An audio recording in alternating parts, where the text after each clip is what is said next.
Radhe Radhe everyone. आज की video में मैं आपको अहोई अष्टमी व्रत की कथा कहानी सुनाऊंगी। तो कथा कहानी सुनने के लिए हम गणेश जी को, अहोई माता को तिलक कर देंगे। जो भी कथा सुन रहे हैं सबको तिलक करेंगे। उसके बाद अपने हाथों में गेहूं के दाने या चावल के दाने लेकर हम अहोई अष्टमी व्रत की कथा सुनेंगे। तो चलिए अब मैं अहोई अष्टमी की व्रत कथा शुरू करती हूँ। एक बार एक गांव में एक साहूकार रहता था। साहूकार के 5 बेटे और 1 बेटी थी। पांचों बेटों की शादी हो गई थी, बेटी अभी कुंवारी थी। कार्तिक का महीना चल रहा था। सभी के घरों में दिवाली की साफ सफाई और लिपाई पुताई का काम हो रहा था। साहूकार के घर में भी लिपाई पुताई का काम शुरू हो गया। अहोई अष्टमी के दिन साहूकार की 5 बहुएं अपनी ननद के साथ मिट्टी लाने चली गई। अब वो खेतों में मिट्टी लाने गई। जाके सबने अपने अपने तसले रख दिए और कोई खेत से कचरी तोड़ने लगी, कोई फल तोड़ने लगी, कोई फूल तोड़ने लगी। सब इधर उधर हो गई। साहूकार की बेटी ने सोचा कि जब तक मेरी भाभियां ये सब कर रही हैं तब तक मैं मिट्टी भर देती हूँ। साहूकार की बेटी खदान से मिट्टी खोदने लगी। साहूकार की बेटी खुदाली से मिट्टी खोद रही थी, तभी अहोई अष्टमी माता के बच्चे उस खुदाली से कटते चले गए।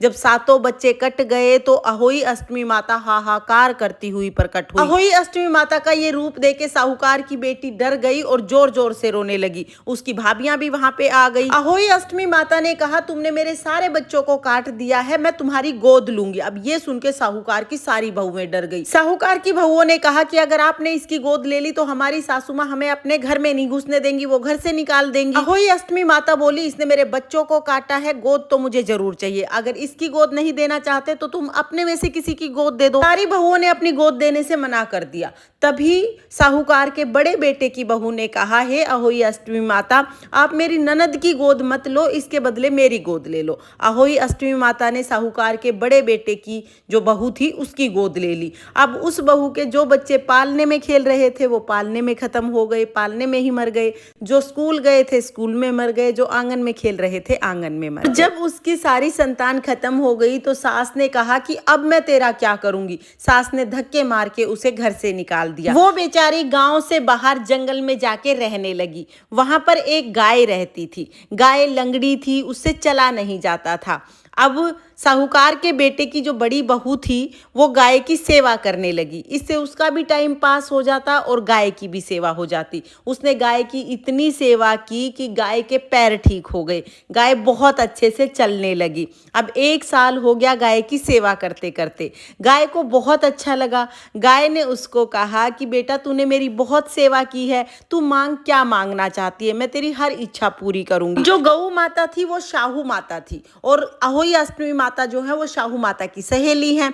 तो साहूकार के बेटे की बहू ने कहा कि हे शाहू माता, अगर आप मेरी सेवा से प्रसन्न हैं तो मेरा बस एक काम कर दीजिए। अहोई अष्टमी माता ने मेरी गोद ली है, आप कृपा करके मेरी गोद वापस दिला दीजिए, क्योंकि अहोई अष्टमी माता आपकी सखी सहेली हैं, आपका कहा वो नहीं टालेंगी, तो आप कृपा करके बस मेरी गोद मुझे वापस दिला दीजिए। तो शाहू माता साहूकार के बेटे की बहू को लेके और अहोई अष्टमी के घर चली गई। घर गई तो अहोई अष्टमी अपनी सहेली को देख के बहुत खुश हुई। अहोई अष्टमी माता बोली कि आज तो तुम बहुत दिनों में आई। अहोई अष्टमी माता ने चांदी का पीढ़ा बिछाया और सहेली को बैठने के लिए कहा, लेकिन शाहू माता ने बैठने से मना कर दिया। शाहू माता ने कहा कि आज मैं तुमसे कुछ मांगने आई हूँ, तुम वचन भरो कि मना नहीं करोगी, तभी मैं बैठूंगी। अहोई अष्टमी माता बोली कि 1 वचन 2 वचन, तीसरे वचन को ऊकूं तो खड़ी नरक में सूकूं। ये कह के अहोई अष्टमी माता ने वचन भर लिया। शाहू माता बैठ गई। शाहू माता की अहोई अष्टमी माता ने खूब खातिर की। फिर शाहू माता बोली कि देख बहन, ये साहूकार के बेटे की बहू है और इसने 1 साल तक दिन रात मेरी सेवा की है, लेकिन इस बहू की गोद तुम्हारे पास है, तुम इसकी गोद वापस दे दो। अहोई अष्टमी माता बोली, अरे तूने तो मुझे ठग लिया, इसकी ननद ने मेरे 7 बच्चों को काट दिया था, इसलिए मैंने बदले में इसकी गोद ली थी, अब मैं तो इसकी गोद वापस नहीं दूंगी। शाहू माता ने याद दिलाया कि तुमने वचन दिया है। अब अपने वचन को याद करके अहोई अष्टमी माता ने जल के छींटे लगाए तो उसके सारे बच्चे जिंदा हो गए। अहोई अष्टमी माता ने उसकी गोद वापस दे दी। उस बहू के तो सारे बच्चे जिंदा हो गए। जो पालने में थे वो पालने में रोने लगे, कोई आंगन में खेलने लगा, कोई स्कूल से वापस आ रहा था। अहोई अष्टमी माता ने उसके सारे बच्चों को जिंदा कर दिया। शाहू माता बोली कि इसकी गोद तो तुमने वापस दे दी, लेकिन ये रहेंगे कहाँ? तब अहोई अष्टमी माता ने अपनी चुटली उंगली से छींटे लगाए और दूसरे वचन में जहां पर वो रहती थी जिस जंगल में, वहीं पर एक बड़ा सा महल बन गया। फिर शाहू माता बोली कि अब ये खाएंगे क्या? तो तीसरे वचन में अहोई अष्टमी माता ने फिर से जल के छींटे लगाए तो पूरा महल अन्न धन से भर गया। अब आया अहोई अष्टमी का दिन, तो साहूकारनी ने सोचा कि सारी बहुओं ने होई का व्रत किया है, सब पकवान बना रही हैं, मेरी बड़ी बहू बेचारी यूं ही पड़ी होगी।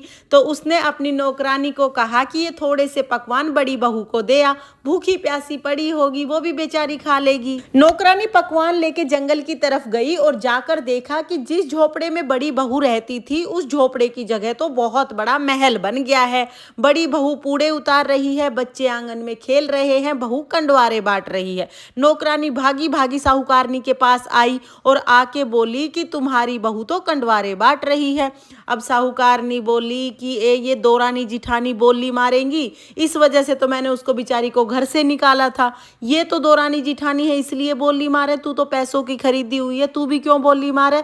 नौकरानी बोली ना माँ जी, मैं बोली नहीं मार रही, मैं बिल्कुल सच सच बता रही हूँ। आपकी बहू तो पूड़े उतार के कंडवारे बांट रही है और बच्चे आंगन में खेल रहे हैं। सास तो भागी भागी गई, जाके अपने पोते पोतियों को गले लगा लिया और बोली कि बहू क्या जादू टोना करा, ये सब कुछ कैसे हो गया? बड़ी बहू बोली माँ जी मैंने तो कोई जादू टोना नहीं किया, मैं तो गौ माता की सेवा करा करती। गौ माता की सहेली है अहोई अष्टमी माता, गौ माता ने अपनी सहेली से कह के मेरी कोख वापस दिला दी। आपने तो मेरे को घर से निकाल दिया था, पर गौ माता ने और अहोई अष्टमी माता ने मेरे पे कृपा कर दी और मेरी कोख वापस दे दी। साहूकारनी बोली बेटा मैंने तेरे को इसलिए घर से निकाला था, अगर तू घर रहती तो दोरानी जिठानी ताने मारती रहती, तेरा जीना मुश्किल हो जाता, इसलिए मैंने तेरे को घर से निकाल दिया था। अब सास ने तो झट से बहू को अपने गले से लगा लिया, बहू ने भी अपनी सास के पैर छुए, बाएं ना दिया। दोनों सास बहू ने मिलके खूब कंडवारा बांटा। हे अहोई अष्टमी माता, जैसे आपने बड़ी बहू के साथ पहले की वैसे किसी के साथ मत करियो, और जैसी उसको बाद में आई, जैसे उसके बाद में सारे बच्चों की उम्र बढ़ाई, वैसे ही सबके साथ करियो। इस कहानी को कहते सुनते हुकारा भरते सब पे अपनी कृपा दृष्टि बनाए रखियो, सबकी संतान की आयु बढ़ाइयो, सबकी संतान की लंबी उम्र करियो और सबको संतान दियो। ये थी अहोई अष्टमी व्रत की कथा कहानी। अब हम एक गणेश जी की कहानी और सुनेंगे, तो चलिए अब मैं आपको गणेश जी की कहानी सुना देती हूँ। एक बार एक गांव में एक बुढ़िया रहती थी। बुढ़िया रोजाना गणेश जी की पूजा करती थी। रोजाना मिट्टी के गणेश जी बनाती, रोजाना गल जाते, फिर बनाती फिर गल जाते। अब बुढ़िया के घर के सामने एक सेठ की हवेली बन रही थी। बुढ़िया ने जाके कारीगर से कहा कारीगर भाई मेरे लिए पत्थर के गणेश जी बना दो। कारीगर बोला माँ जी जितनी देर में तुम्हारे गणेश जी बनाएंगे उतनी देर में तो हमारी दीवार बन जाएगी, हमारे पास समय नहीं है, आप किसी और से बनवा लो। बुढ़िया को बहुत बुरा लगा। बुढ़िया ने मन में सोचा भगवान करे तुम्हारी दीवार टेढ़ी हो जाए। ये सोच के बुढ़िया अपने घर आ गई। अब गणेश जी तो सारी बात सुन ही रहे थे। जैसे ही कारीगर दीवार बनाए दीवार टेढ़ी हो जाए, फिर से गिरा के दोबारा दीवार बनाए, दोबारा फिर टेढ़ी हो जाए। ऐसे ही दीवार को बनाने गिराने में सुबह से शाम हो गई। शाम को सेठ जी आए। सेठ जी ने कहा कि आज कोई काम नहीं किया है? तो कारीगर बोले काम तो सेठ जी बहुत कर रहे हैं, लेकिन दीवार टेढ़ी हो जाती है, फिर गिरा के दोबारा बनाते हैं तो दोबारा फिर से टेढ़ी हो जाती है। फिर कारीगर ने बुढ़िया के आने की सारी बात सेठ जी को बताई। सेठ जी ने कहा मुझे बुढ़िया के पास लेके चलो। कारीगर सेठ जी को बुढ़िया के पास लेके गए। बुढ़िया के पास जाके सेठ जी ने कहा हे बूढ़ी माई, हम आपके पत्थर के नहीं सोने के गणेश जी बनवा देंगे, आप हमारी दीवार सीधी करा दो। गणेश जी तो सारी बात सुनी रहे थे। जैसे ही सेठ जी ने ये बात कही गणेश जी ने दीवार सीधी कर दी। सेठ जी ने भी बुढ़िया को सोने के गणेश जी घड़ा के दिए। हे गणेश जी महाराज, जैसे आपने साहूकार की दीवार सीधी की वैसे ही सबके सब काम सीधे करना, और जैसे आपने बुढ़िया की मनोकामना पूरी की वैसे ही सबकी सब मनोकामनाएं पूर्ण करना। ये थी गणेश जी की कहानी।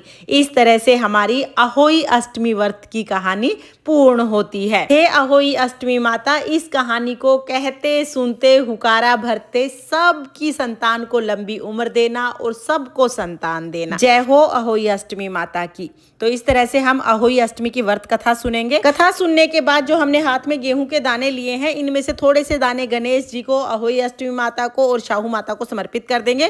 थोड़े दाने हम जल के लोटे में डाल देंगे और फिर हम सूर्य देवता को अर्घ दे देंगे। देखिए, अगर आप आधे दिन का व्रत करते हैं, कहानी तक का ही व्रत करते हैं, तो फिर जितने भी गेहूं के दाने हाथ में हैं उन सब से हम सूर्य देवता को अर्घ दे देंगे। और अगर आप रात को तारे देख के व्रत खोलते हैं तो फिर आप आधे गेहूं के दाने अपने पल्लू में बांध लेना। रात को जब तारे निकलेंगे तो 1 लोटा जल लेकर ये कहानी सुने हुए गेहूं के दानों से तारों को अर्घ दे देना। तो फ्रेंड्स, अगर आपको अहोई अष्टमी की कहानी का ये वीडियो पसंद आया हो तो वीडियो को लाइक कर देना और चैनल को सब्सक्राइब कर देना। अहोई अष्टमी माता की कृपा आप पर और आपकी संतान पर सर्वदा बनी रहे। जय अहोई अष्टमी माता। राधे राधे।